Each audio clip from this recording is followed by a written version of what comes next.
guys, it's Melissa here from Melissa Shares. Thank you so much for coming to my channel today. I am so excited to share with you something crazy that my family has decided to do. Maybe it's not so crazy, but we are doing a 1-week spending freeze, which means we are not going to the grocery store, we are not buying coffee, we are not eating out, we're not buying any stuff on Amazon, we're just making do with what we've got for 1 week. And it was stimulated by this random Jordan Page video that I'll link for you below because it really positively affected me, I'd say. And it was to just schedule right now to stop spending for a week and see what you can do in terms of saving. We are on day 5 of 7. I will update you at the end of this video on how much money I anticipate we've saved this week. But look at me, I haven't lost any weight. I'm not gaunt. So we've managed to eat for a week just fine out of what's in our fridge and freezer and pantry. The kids are not complaining.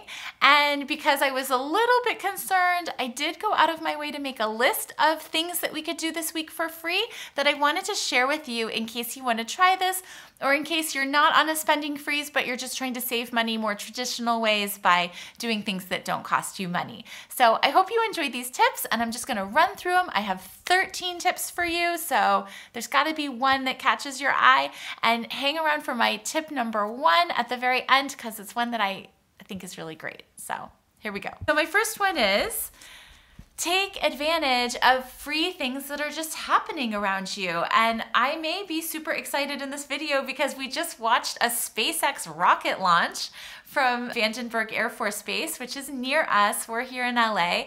It was visible at 7:21 p.m.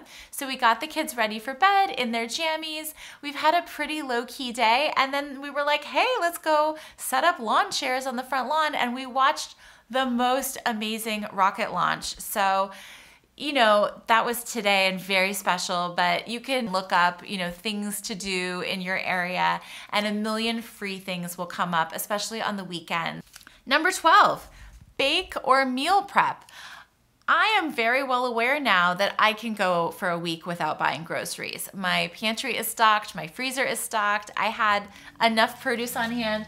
I had this squash hanging around for several weeks. It's gonna get cooked this week. I have my sights set on pumpkin bread for my daughter's birthday that's coming up. You can do your meal prep for all the upcoming meals that you're gonna be eating at home and not eating out. Enjoy that time with your family and just get organized and dig in and enjoy also the fruit of that labor, which is a really clean fridge and a cleaner pantry. I love tip 12 for that reason. 11, take a walk or a bike ride.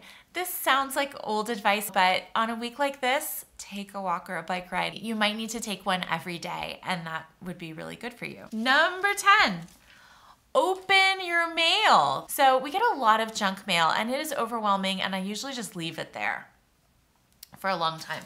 I opened the mail. I have an $80 bill to pay to our pediatrician. I pulled off of all the envelopes any interesting stamps for our stamp collection. This is a thing in my house. And then all of these return address envelopes. There's so many of them because I get so much junk mail. I have a video, I'll link it below, but I save these junk mail return envelopes for my children, and this can be an activity for them. Bonus is my entryway is a little bit more presentable. I have a little more tidying up to do. If mail is not your problem, but something else is your problem, tidy another area of your house.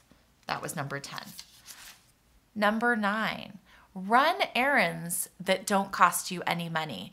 I just told my husband I need to pick up the dry cleaning, but I wasn't going to pick it up today because I have to pay the bill when I go get it. So we're leaving the dry cleaning a few more days. But today we emptied out of the garage all of the stuff that had to go to the e-waste recycling center. So batteries, used light bulbs, paint. My kids love getting in the car, and I love it, and going to the e-waste place, and they unload your car for you there. So that was super fun. Other things that you could do is drop things at the thrift store or a charity, or you could take in your recycling. My kids love to save our old cans and bottles, and we let them keep the money that they get from recycling those. So you could take your cans and bottles in and have some extra piggy bank money that way, and entertainment, and do something nice for the earth. I love this tip. Number 8, work in the yard. Or if you don't have a yard, work in someone else's yard. We, this week, have harvested the compost out of our composter. We have filled that into buckets that we're gonna put in our flower beds for the fall. And then we cleaned out our composter so that more leaves can go in now that it's the fall. We have planted seeds today. The girls did this it used half an hour. I have potting soil already. We used egg cartons. They planted peas using seeds we already owned. I can't tell you how many seeds I already own that we don't go through. So we're using what we have, and soon we'll have some peas. We watered with our watering can and our hose. Deadheading, mulching. The city, in our city at least, gives out free mulch from our green bin waste, so you could go pick up free mulch. Number 7 is really fun. Be social. Hang out with friends. Go to a party. Schedule a play date. Stand out in your yard and talk to neighbors who are passing by. You might even get a free meal out of this. This weekend, we attended a wedding. It was like free entertainment. My children had never been to a wedding, so it was really quite thrilling for them. And we did eat delicious food, so it was wonderful. Another tip that's kind of entwined with this one is if you are a member of something like a club, a gym, a country club, a house of worship like a church or a synagogue, attend. And we did attend this weekend, and there was even breakfast, so that was great. Number 6, forage. Today we did acorn gathering. We learned a lot while gathering acorns that if you look under an oak tree, you're not gonna find acorns. Where are they? They're under the leaves. Anyway, it blew my mind. I was really looking for acorns and was like, where are the acorns? So we did gather acorns. They're here. And then the leaves were so monochromatic and just shiny and perfect that I gathered the leaves too. And just for a little while, I thought I'd put them in this box to illustrate like what we learned, which is that acorns are heavier than leaves and they fall under them. This took a lot of time for me and my kids. I had some children's little plastic buckets in the car, and they spent a long time with me discussing, looking, finding other things, just looking at stuff all around, and it was a great outing for us. We also gathered crab apples, so I'll show you that. Tip number 5. Make something with free materials. So whether it's leaves or an item from nature or crab apples, the girls have helped me pick up crab apples in our yard, and this is the juice from those crab apples. Tomorrow we're gonna finish our crab apple jelly, which is this gorgeous bright pink color, and we just add sugar and again strain, and that's it. Number 4, library or quiet reading hour. So I did a video recently that some of you may have watched for 22 minutes of my favorite children's books and tips for reading with children.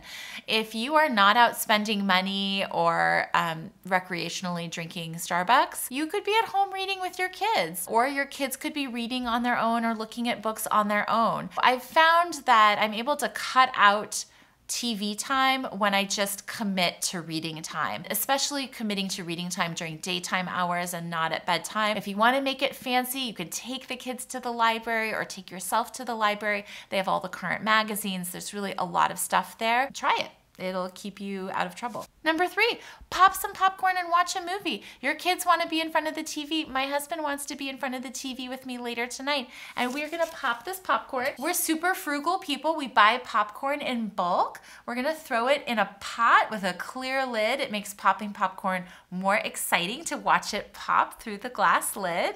And that's super fun, and I already own the popcorn. So that's our date night for tonight. Okay, number 2, we haven't done it yet, but we're very excited to do it. We're getting our flu shots. Flu shot plus free ice cream is what we're doing. So where we live, our Rite Aid drugstore offers a free scoop of Thrifty's ice cream if you get your flu shot there. Our flu shots are covered, so we're gonna be getting butter pecan and black cherry by Tuesday. Drum roll, please. Number 1 is talk with your family and your kids about why you're not spending money. It sounds silly, but my children brought it up.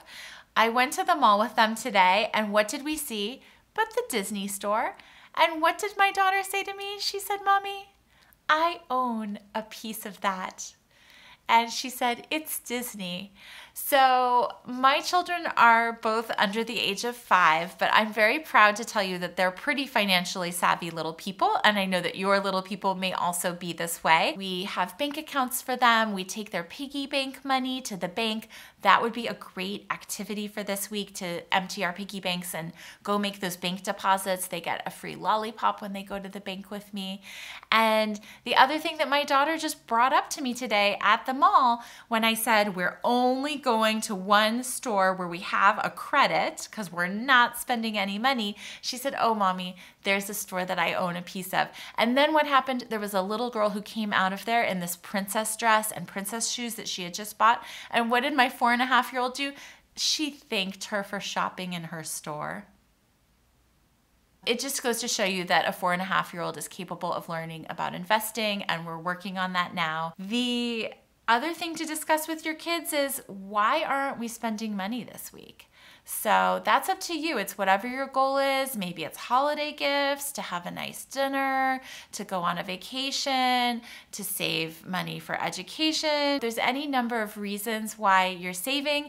If you do a spending freeze once a month for a week, that adds up. If you do that for 12 months out of the year, that is a huge chunk of money, potentially a vacation. So we're trying it out for the first time, but so far, 5 days in, I'm very enthusiastic. We'll see how I am at the end. I'm back and we finished our 7-day spending freeze. I wanted to thank you all who knew on social media that I was doing this, because you were very encouraging and complimentary, and it really sort of pumped me up and kept me going. We had a lot of great meals at home, lots of lunches, lots of dinners that no one complained about except for one pasta salad that was a total just like burn it down failure with one of my kids.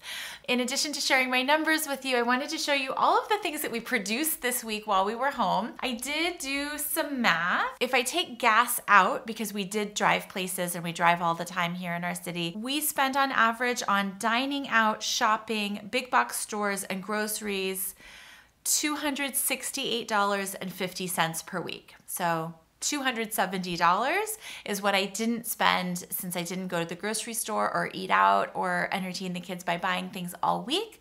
But I did get a lot of stuff done because we did other things. We ate out of the pantry and freezer. We made space for more ice cream.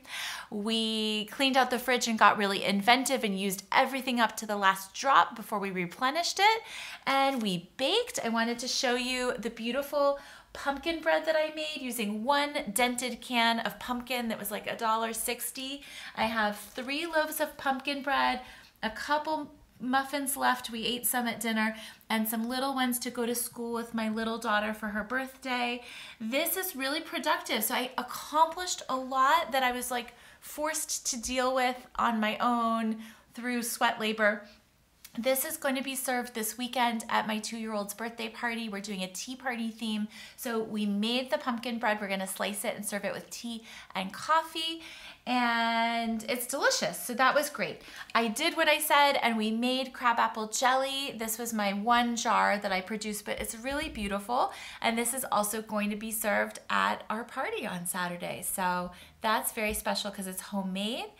And I didn't really discuss it earlier, but gift cards are fair game, and I think not spending cash makes you take stock of where you have credit, gifts that maybe you were given, gift cards or things you returned that you should use up, that's just like wasting away in a drawer like mine are. So Williams-Sonoma is one where I had credit and I needed to take care of gifts for other people, for hostess gifts. We're traveling and staying in people's houses, which is saving us money on hotels, and I really wanted to take a nice gift to those people. So I went to Williams-Sonoma and I used a gift card and bought these beautiful dish towels that everyone loves, and then pop-up sponges, which are slightly expensive, so I'd hate to buy them with cash, but these are a really nice hostess gift and great if you do dishes. Also really fun if you have kids, because they're really flat and they pop up. So those are a novelty that I like to get there.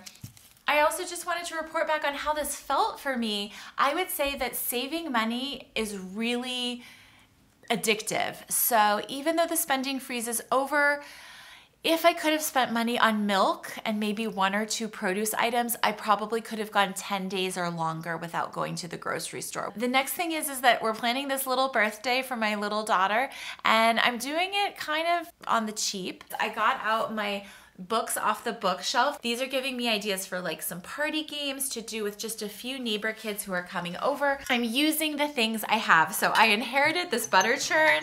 It's awesome. It has like a gear and a paddle, and it's a glass jar. It's kind of dangerous to give to kids, but we give it to the kids. And I got a giant thing of cream. Cream is not cheap, but it's cheap entertainment in the grand scheme of things because the kids are coming. They're gonna make the butter. They're gonna bake the croissants that I have in my freezer. They're gonna put the butter and the jam on their croissants that they bake, and that's our party. So it's simple, simple, simple, inexpensive. We're not paying someone to host a party somewhere like some families do. So really satisfying. $268 I could use, so I can tuck that away in another bank account for some other purpose. If you did that all year long once a month, that would be $3,200. This is really powerful. It obviously depends on where you live, what your cost of living is, but that's a lot of money that I could use and not be wasting like evidently I am wasting. The other couple of things to share, this was exhausting. So if you are very tired because you're pregnant or ill or moving or just not in good shape, this is maybe not the thing for you. There were a lot of dishes to wash. It did take some effort on my part, so it's not for everyone. But if you're in good health and have a very full pantry like I do, definitely give this a try. I also believe that the universe will provide, and sure enough, even though we're not spending on a big birthday for our daughter, things did arrive in the mail this week from a few friends and relatives. And I know that my kids are still very happy and well-fed and nurtured children. And I don't feel badly at all that we deprived ourselves this week. I feel like it was really good for us to do. So thank you so much for your time. I hope you'll give this a shot. And thank you for all of your encouragement along the way. It took a little doing, but I hope you can take some tips away from this. Bye-bye.